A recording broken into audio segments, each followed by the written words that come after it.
Hello and welcome to Other Film Photography.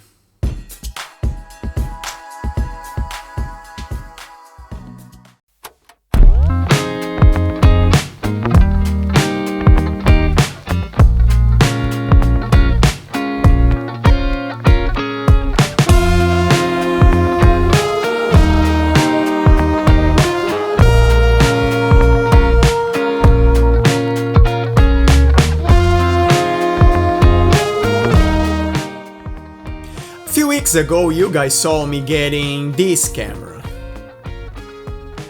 the Yashica MG1. So now it's been about a month since I got the camera. I've been shooting with it quite a bit, and I believe that now I have used it enough to actually come up with a few opinions about this camera. So let's talk about the goods and the bads about this camera and check it out if that is a camera that would work for you or not. Let's get going.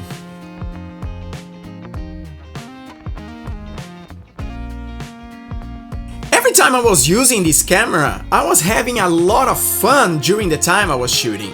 It's a camera that somehow inspires photography, even though it does have its flaws.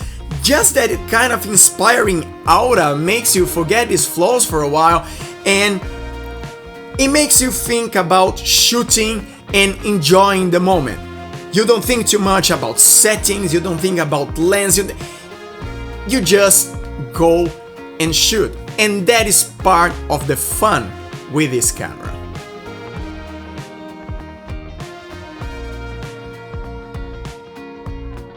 This is a really nice looking camera, and that's one of the cool things, because that makes people actually come to you and want to talk about photography and want to talk about cameras. And while a good looking camera doesn't translate in good pictures, like I said, just the object, the fact that people get attracted to that, and you can start a conversation in a bar, in a restaurant, a train, it's already something. It gets people interested about film photography, and that can never be a bad thing.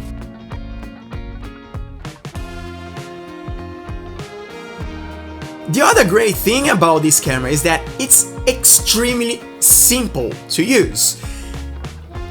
I don't know how many times you have heard me saying in this channel that film photography should be simple. Aperture priority nature makes it even simpler to use. You don't have much to worry about other than getting the focus right, and that's about it. You set the ISO, get the right focus, follow the light meter of the camera, and voila! You have pretty nice images coming from it, and no problems at all.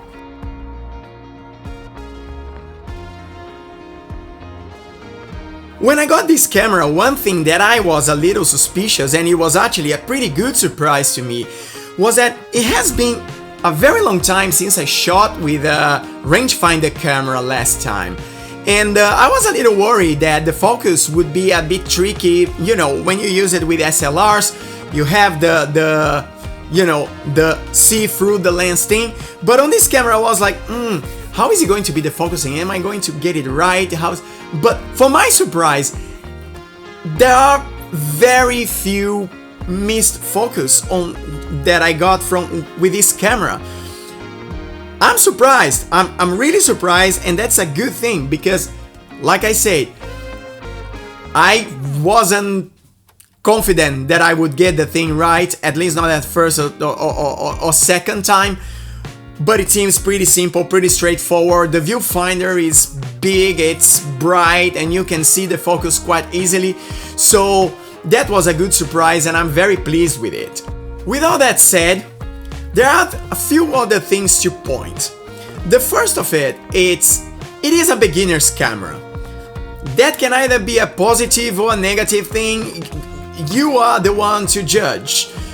But yeah, this is a camera where you know, if you are a more experienced photographer and you're expecting a bit more, having a bit more control, especially from the light metering, that is a bit tricky. I advise you to probably look for a different camera. But if you just want a camera to carry around and have the shoot, this could be absolutely perfect, and it's gonna serve you pretty nicely.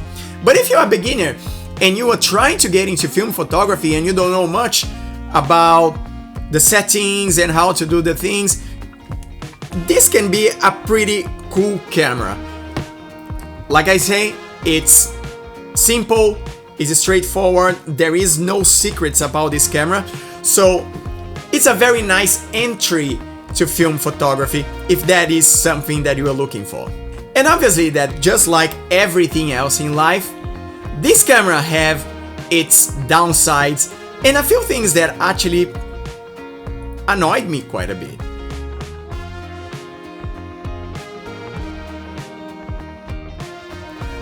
This is quite a limited camera, and although it's a simple and capable camera, the light metering on this camera, it's quite tricky. It's hard to find how to expose for your subject, because this is a semi-automatic camera.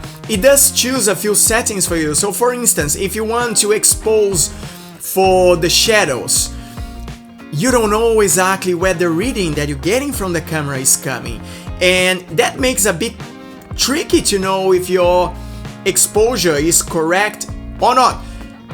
By the way, the light meter works really nicely, but you don't know at what part of the frame. Nevertheless, the shots that I had seems to have great exposure, and I was pleased with it. You can see on the pictures, but I would love to have a bit more control and know exactly where my readings are coming from. Of course that you could use the ISO setting to under or overexpose a bit, but the ISO selector is also one of the problems with this camera.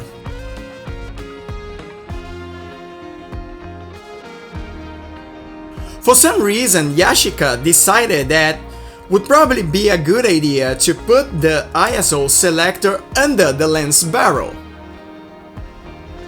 And that brings quite a bit of trouble, because the selector is not exactly firm, I would say, although you can feel the clicks in each of the ISO. And very often when I was shooting, I was doing the shoot, and then every now and then I was checking if the ISO was correct, and it wasn't. It's a bit of a problem because it's very easy to change the settings without noticing, so it can be quite tricky to deal with that. Obviously, the light meter on this camera works, and works quite well, and you can see the light saying if it's over or underexposed in here, on these lights in here, and also inside the viewfinder. But still, for me, I didn't like the way that the camera reads the light. It's very uncertain where you're getting the readings from, and even though this is an aperture priority camera, that's not a problem as long as you know where the reading is coming from, and you can adjust for that, and that was a little of a downside.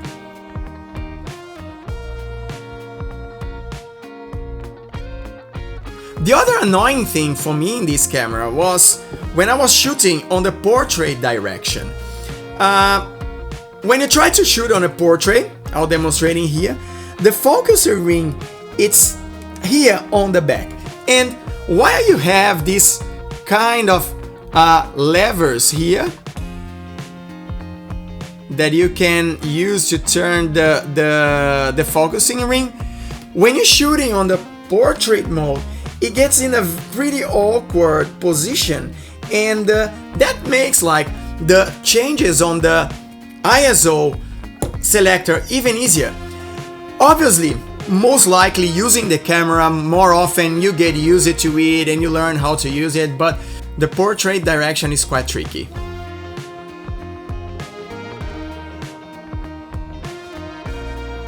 The other thing that turned me down a little bit about this camera is the aperture ring. For some reason, there is this weird situation here where it turns really easily with no problem at all. But if you apply a little bit more pressure on the ring to make the adjustments, it seems that it gets stuck.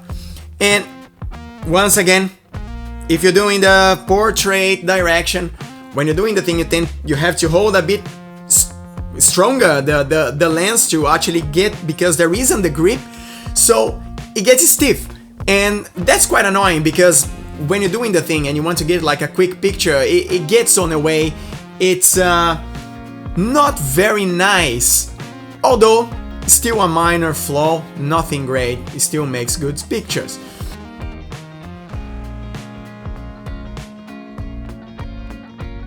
The last downside, and that is a very subjective and I would say a bit silly thing, but it was enough to actually get me quite annoyed as well. It's the film winder lever.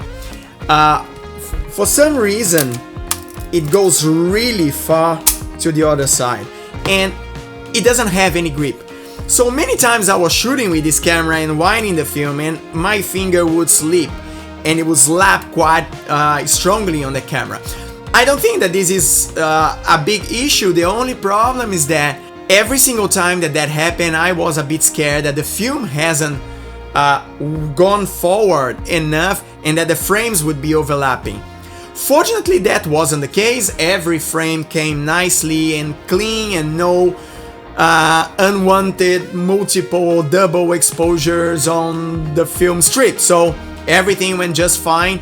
And but still, when you're shooting film photography, you want to make sure that at least the machine is working fine and you don't have any doubts that you might get what you want from the camera, from the film strip. And if there is a development problem, it's a development problem, you check that later. But at least from the camera, it's nice to know that the equipment is working and working well.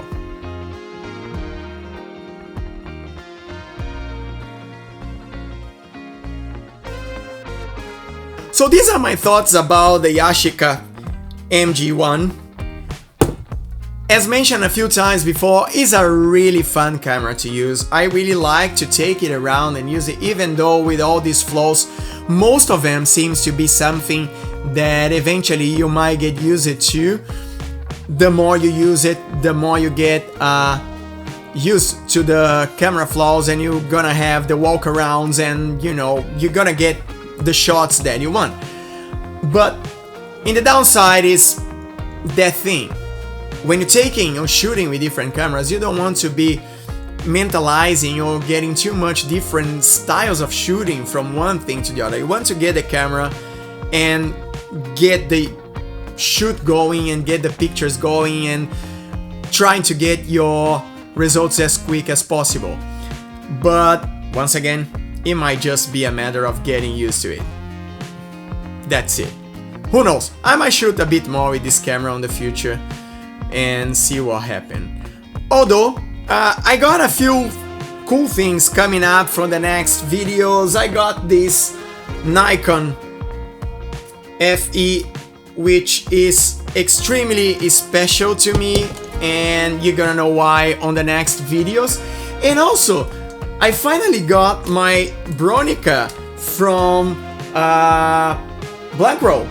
After a while of waiting and trusting in Nikolai from them, finally I got the SQAI. It's here. We're gonna go through a checking on this camera and gonna check, do a test, talk to Nikolai, do all that kind of stuff, and it's gonna be here on the channel. So stay tuned for the next videos. And if you like this video, please give the thumbs up, subscribe to the channel, turn on the notifications to make sure you get all these videos coming on the next following weeks. Also, please leave your comments on the comment section. Let's talk about, let me know what do you think about the Yashica MG, and let me know if you have some questions about the Nikon FE or the Bronica, and let's get the conversation going.